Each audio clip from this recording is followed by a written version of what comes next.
In this problem, we're talking about the rotation of a centrifuge. So this object doesn't translate across the room, it just rotates. And it gets up to an angular velocity of 20,000 RPM. That's rotations per minute. So the first thing we want to deal with here is putting that into SI units. So, and we maybe should do that because we have inconsistent units here. We have time in seconds over here and time in minutes over here. So we have to make those consistent one way or another. We might as well put 20,000 into SI units. So right now it's in revolutions per minute. We need to get that into radians per second. Let's just worry about revolutions to radians first. We know that one revolution is a full 360 degrees around a circle, and that is equivalent to 2 pi radians.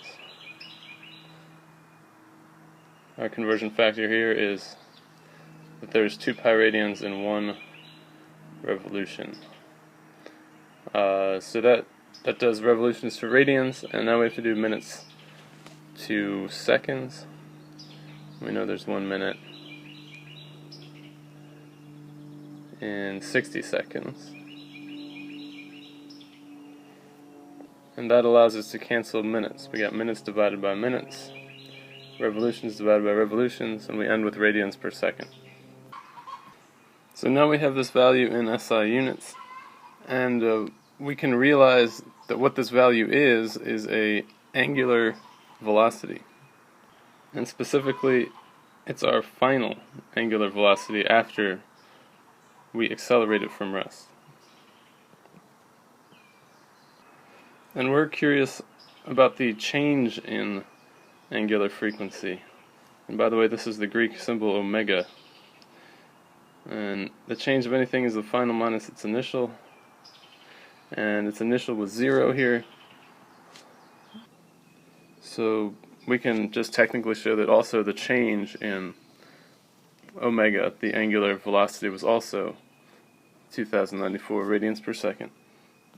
And the reason we want that change in omega is that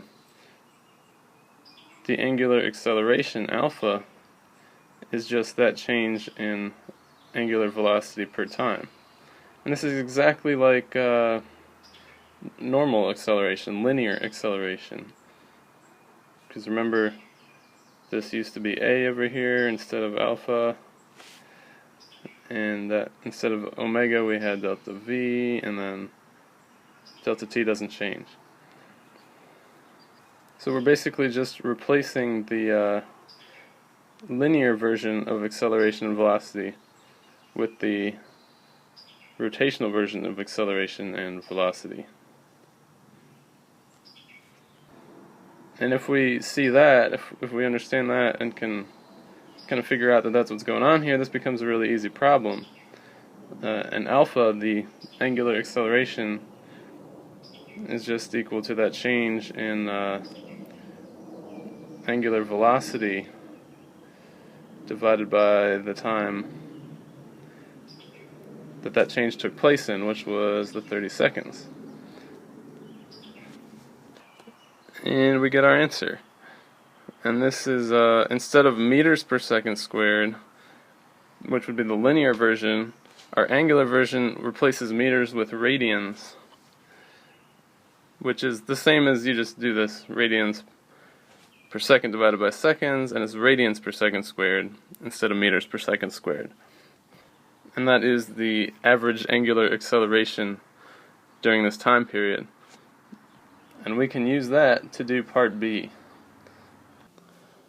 And for this part B, through how many revolutions has the centrifuge turned during its acceleration period?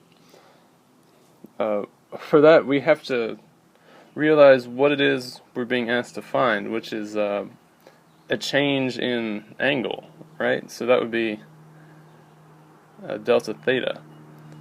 So the number of radians of change, essentially. It's not asking for initial theta because it's not asking for like a particular angle or a particular angle of theta final. It's the change. And we have to understand that this delta theta is kind of analogous, or kind of equivalent to delta x. So we can think back to the kinematic equations and figure out an equation to use to solve for delta x. And in this case, what we know is the initial velocity and the time, which is 30 seconds. And we need to start thinking about these in as angular quantities, but it's kind of easier to think about this in terms of the linear values, which we already understand. So I want to show you that this is really equivalent, or analogous, I guess, to this equation.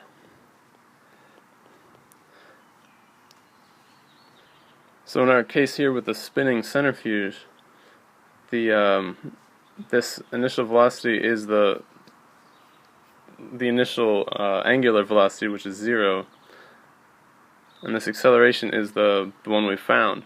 And we need to use the variables for angular motion instead of linear motion. So instead of delta x, it's delta theta, because we're finding the number of radians that is passed through. And this is initial angular velocity instead of linear velocity. Time is still time.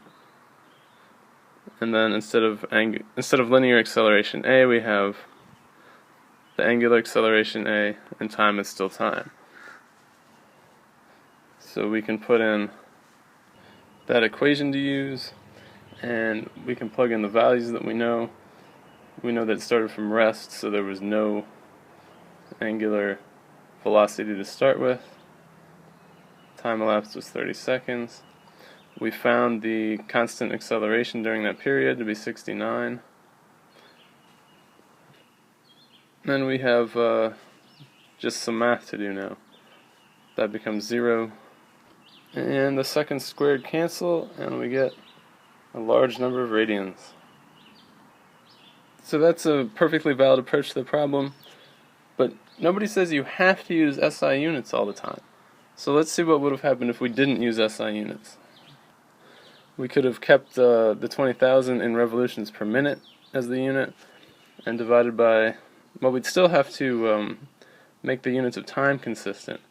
So we can't divide by 30 seconds, we'd have to say that's a half of a minute.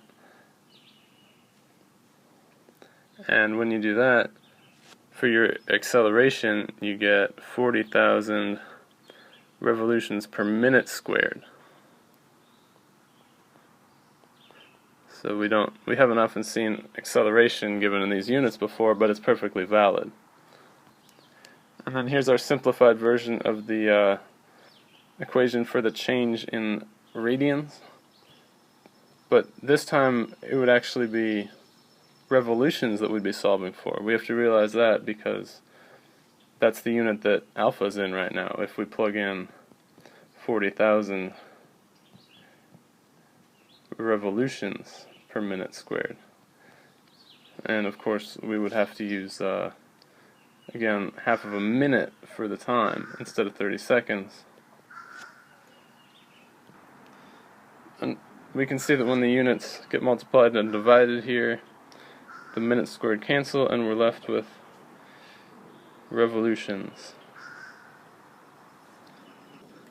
So if this is correct, we should have a value here that is equal to the value. We should have a value in revolutions that is equal to the value in radians that we previously found for the same problem. So if we convert from revolutions to radians using this conversion factor, we find, yeah, actually those answers do match up.